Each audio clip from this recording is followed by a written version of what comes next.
भागवत महापुराण की जय। कुंज बिहारी लाल की जय। राधा रानी की जय। भगवान श्री कृष्ण के सभी भक्तों को राधे राधे। जय श्री कृष्ण। आज मैं आपको सुनाऊंगी भागवत महापुराण में चतुर्थ स्कंद में 21वां अध्याय, महाराज पृथु का अपनी प्रजा को उपदेश। श्री मैत्रेय जी ने कहा, विदुर जी, जब महाराज पृथु अपनी राजधानी लौटे तो प्रजा ने उनका बहुत आदर सत्कार किया। राजधानी को पूरी तरह सजाया गया था। जगह जगह तोरण द्वार बनाए गए थे और उन पर फूलों की मालाएं लटकाई गई थी। सड़कों पर मांगलिक द्रव्यों का छिड़काव किया गया था। राजा ने नगर में प्रवेश किया तो प्रजा ने स्थान स्थान पर उनका रोली चंदन और अक्षत लगाकर स्वागत किया और उनकी जय जयकार की। उन्होंने भी प्रजा के ऊपर अपनी स्नेह वर्षा करके उनके हृदयों को जीत लिया। विदुर जी बोले, विप्रवर, ब्राह्मणों ने और प्रजा ने महाराज पृथु का आदर सत्कार किया। देवताओं ने उन्हें अनेक उपहार दिए। उन्होंने समय सारी पृथ्वी का दोहन किया। 99 अश्वमेध यज्ञ करके भगवान श्री हरि का आशीर्वाद प्राप्त किया। कृपया उस महात्मा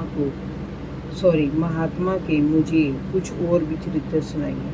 श्री मैत्रेय जी ने कहा, विदुर जी, महाराज पृथु गंगा यमुना के मध्यवर्ती प्रदेश में निवास करते हुए राज्य करते थे।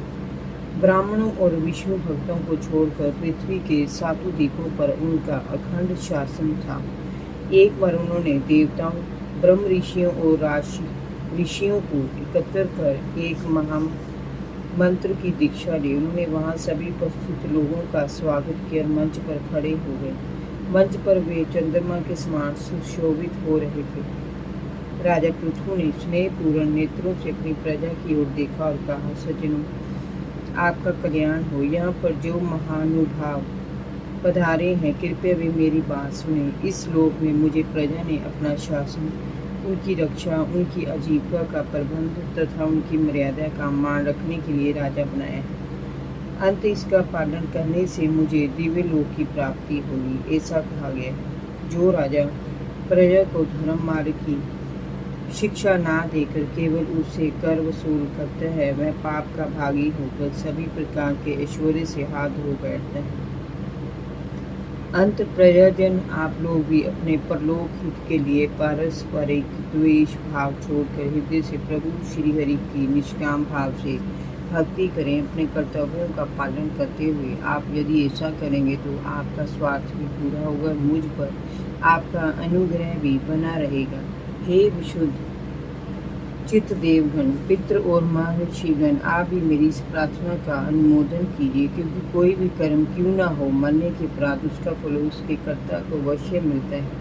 हमारे पूर्वजों ने भी अपने अपने कर्मों का ही फल भोगा है। वेन जैसे राजा इस कर्मवाद को स्वीकार नहीं करते हैं, अंत उनका कोई महत्व नहीं है। हमें उस ओर ध्यान भी नहीं देना चाहिए। प्रजाजन, जिनके चरण कमल से निकली पवित्र पावनी गंगा में स्नान करने से पापियों के पाप नष्ट हो जाते हैं, जिनके चरण कमलों की पूजा से सभी शारीरिक और मानसिक दोष नष्ट हो जाते हैं, जिनके चरण कमलों की सेवा सभी प्रकार की मनोकामना पूर्ण करने वाली है, जिनके तत्व ज्ञान को जानने वाला पुण्य संसार चक्कर में नहीं पड़ता, उन श्री हरि के चरण कमलों में आप लोग अपनी भक्ति प्रकट करें। उनकी भक्ति में किसी प्रकार का कपट अपने मन में न आने दें। निश्चित रूप से अपने आपके कर्मों के अनुसार आपको फल अवश्य प्राप्त होगा और आपके सारे दुख दूर हो जाएंगे। भगवान श्री हरि विशुद्ध रूप, विज्ञान, धन और समस्त विशेषणों से रहित है, किंतु विविध उपासनाओं और यज्ञों में उनके अनेक गुण नाम सहित प्रकट होते हैं। वे एक ही हैं और अनेक रूपों में अपने को प्रकट करते हैं। जो प्रजाजन श्री हरि की पूजा एकनिष्ठ भाव से करते हैं, उनकी मुझ पर बड़ी कृपा होती है। ब्रह्मादि संपूर्ण देवों व महापुरुषों में जो अगर गण्य हैं, ब्राह्मण भक्त पुराण पुरुष श्री हरि ने भी परमात्मा की आराधना करके उन अक्षय लक्ष्मी और पवित्र कीर्ति प्राप्त की है। आप सभी लोग भगवान के लोक संग्रह रूप धर्म का पालन करने वाले हैं और भगवान श्री हरि की सेवा से संतुष्ट होने वाले हैं। अंत आप सभी को भगवान के प्रिय ब्राह्मण कुल की सेवा करनी चाहिए। इनकी नित्य सेवा से शीघ्र ही चित्त शांत हो जाता है और मनुष्य परम शांतिदायक मोक्ष पद प्राप्त कर लेता है। वेद ज्ञानी इन ब्राह्मणों में गुणवान, शील संपन्न, कृतज्ञ और गुरुओं के समान महात्माओं की सेवा करने से सारी संपदाएं स्वत ही प्राप्त हो जाती हैं। अंत मेरी अभिलाषा है कि आप ब्राह्मण वंश और गोवंश और श्री हरि के भक्तों की सेवा करें। भगवान श्री हरि आप सभी का कल्याण करेंगे।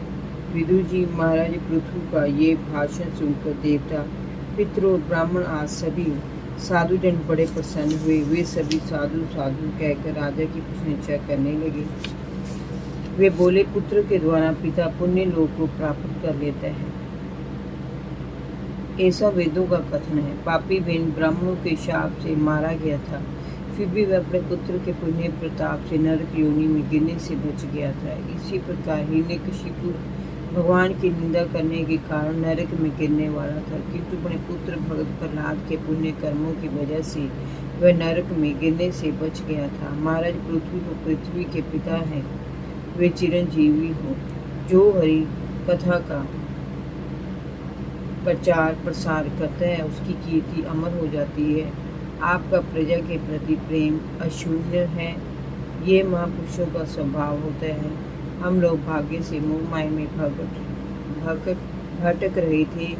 आपने उपदेश देकर हमारा कल्याण किया है और हमें अज्ञान के अंधकार से बाहर निकाल दिया है।